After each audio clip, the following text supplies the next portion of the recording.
Olá a todos, estamos aqui para mais uma lição do curso AutoCAD 2016 e o tópico para a lição 2 vai ser como criar um estilo de dimensão.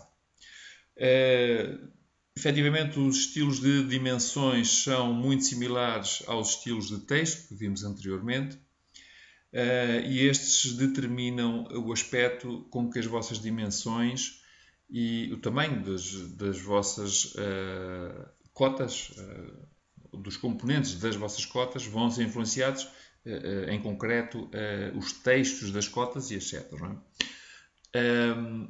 Para fazer esta configuração, temos que chamar aqui uma caixa de diálogo e podemos chegar lá de duas maneiras. Portanto, vir através do menu Annotate e dentro do grupo de comandos Dimensions, abrir esta caixa de diálogo que se chama Dimension Style Manager, ou através da linha de comandos fizermos D, Enter, vamos chegar ao mesmo sítio.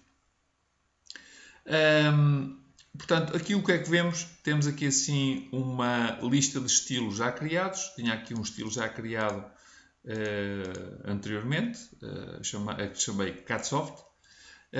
E o sistema tem dois estilos por defeito, o ISO 25 e o Standard, com determinado tipo de configurações. Portanto, aqui, como disse, é a lista de estilos existentes, podemos ter para variedíssimas situações.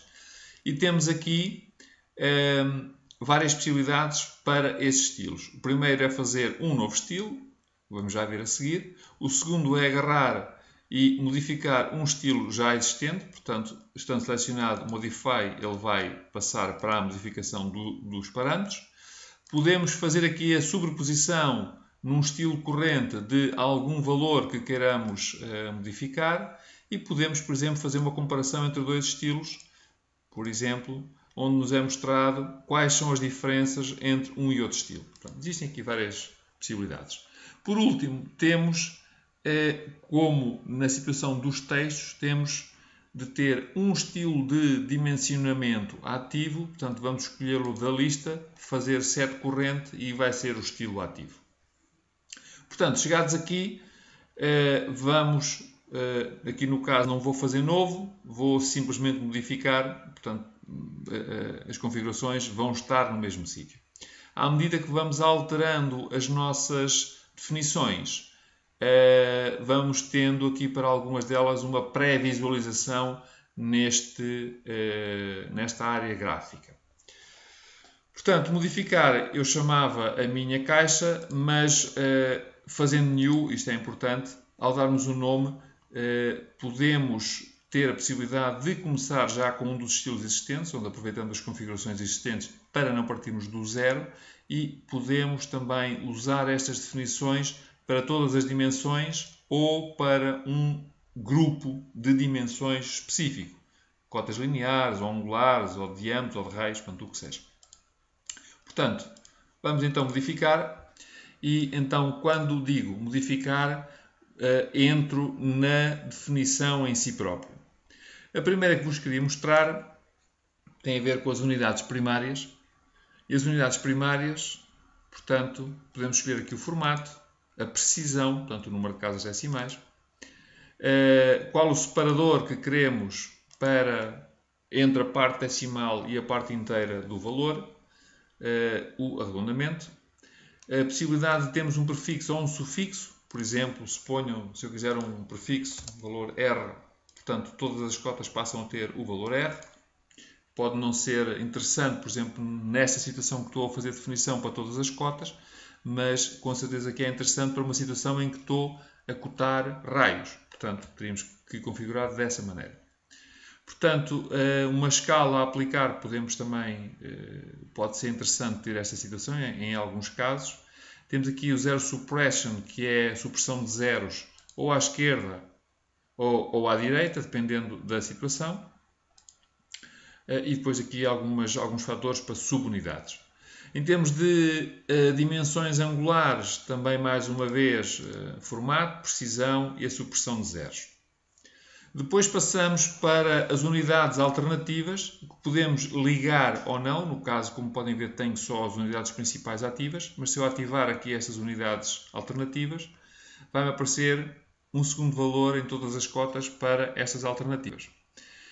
Valor esse que pode ser mostrado à frente ou por baixo das unidades principais e tem todas as configurações também, portanto, formato decimal para estas segundas, a precisão que eu quero aplicar, qual o valor multiplicador ou divisor entre umas e outras. No caso, este é um valor que está feito para polegadas e normalmente esta situação existe em termos de sistema imperial e sistema métrico. O arredondamento de distância e, mais uma vez, também a possibilidade de ter um prefixo ou um sufixo.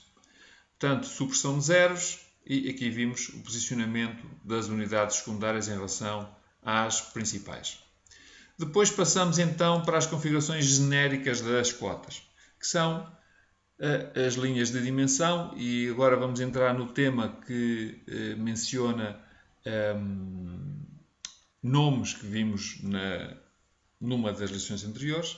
Portanto, linhas de dimensão em termos de cor, e depois, obviamente, para as outras, portanto, tipo de linha, espessura.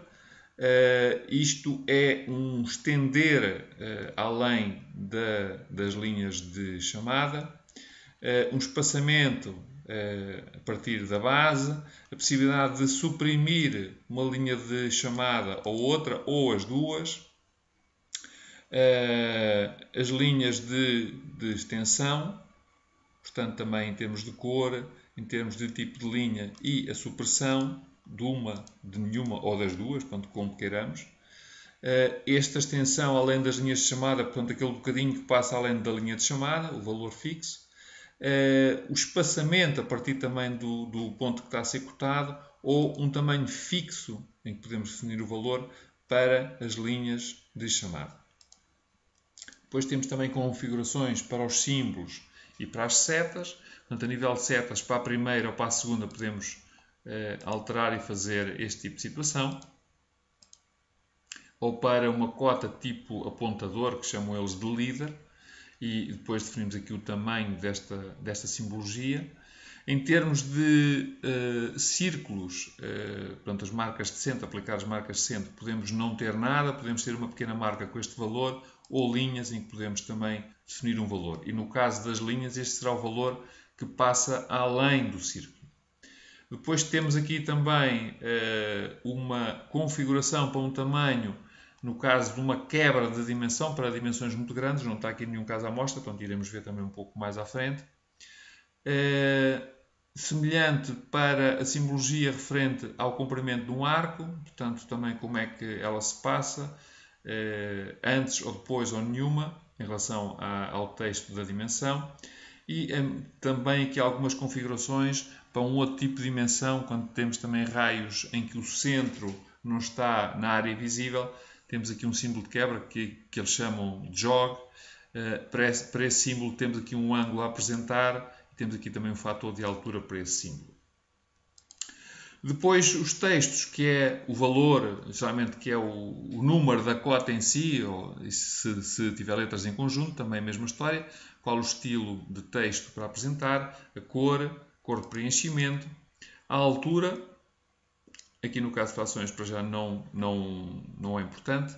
Podemos ter a possibilidade de desenhar também um retângulo à volta do texto da cota e configurar depois o posicionamento do texto quando estamos a falar de cotas verticais. Por exemplo, não temos aqui nada que possa ser mostrado. Ali o centro onde está. Cotas horizontais, por exemplo, desta maneira. Qual é a direção de visualização, da esquerda para a direita ou ao contrário. E qual é o espaçamento da dimensão do texto, da dimensão acima da linha de dimensão. E temos depois também mais um alinhamento do texto com várias possibilidades. Portanto, sempre horizontal, alinhado com a dimensão ou seguir aqui uma norma ISO. Também existe esta possibilidade. Aqui o encaixe tem a ver em situações em que o espaço é muito exíguo e dizem eles aqui nesta pequena descrição, situações em que não é possível colocar ambos o texto e as setas entre as linhas de chamada, então podemos ter várias destas hipóteses. Podemos tirar tudo para fora, ou só as setas, ou só o texto, ou ambos, Pronto. Ou suprimir as setas. Como depois o posicionamento do texto, quando não está na posição por defeito, pode ficar acima ou sobre as linhas de dimensão com ou sem apontadores. Portanto, escalas também, podemos usar aqui uma escala para as cotas, portanto, de qualquer coisa. Portanto, também é interessante quando trabalhamos com escalas. E aqui um posicionamento fino, aqui no Place Text Manually, que nos permite, depois de inserir a cota, nos permite posicionar o texto onde queiramos manualmente. E aqui podemos tirar esta dimension line, a linha de dimensão entre as linhas de extensão. Por último, tolerâncias. Portanto, não vamos ver especificamente as tolerâncias, pois é um tema que por si só dá pano para mangas, como é que costumo dizer. Simplesmente vamos passar aqui os olhos. Portanto, qual é o método de toleranciamento? Portanto, em termos de ou desvios, ou limites, ou valores simétricos. E depois, precisão, valores superiores e inferiores e a escala para a altura. Posicionamentos, onde é que queremos estes posicionamentos verticais da tolerância. E depois também supressão de zeros e as tolerâncias também para as unidades alternativas, uma vez que estamos a falar aqui assim, nesta parte, para as tolerâncias aplicadas às unidades primárias. Portanto, e temos esta situação vista. Depois de tudo definido e configurado devidamente, ok, e estamos prontos a fazer a aplicação deste novo estilo de cotagem que podemos depois aplicar, como é óbvio, nas mais diversas situações.